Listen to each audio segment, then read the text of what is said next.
ए ऋषा, काय झालं? शांत हो. तुला सांगतो, माझ्या 40 लाखाचं कर्ज होत. तुला सांगतो, माझ्या हृदयाचा प्रॉब्लेम होता. डॉक्टरांनी मला 10 लाखाचं ऑपरेशन सांगितलं होतं. तुला सांगतो, मला नवीन घर घ्यायचं होतं. त्याला पुन्हा 40 लाख लागणार होते. असे मिळून 90 लाखाची गरज होती. कुणीच उभं नाही राहिलं माझ्यासाठी, कुणीच. पण तेवढ्यात बायको उभा राहिली.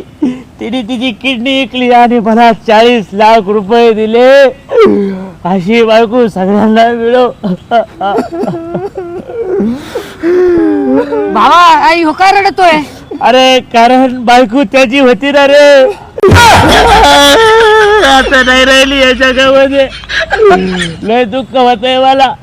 एकच किडनी घेतली, अजून एक तरी दिली असती तर पुढले स्वप्न माझे साकार झाले असते. जाऊ दे भावा, जाऊ दे. आता काय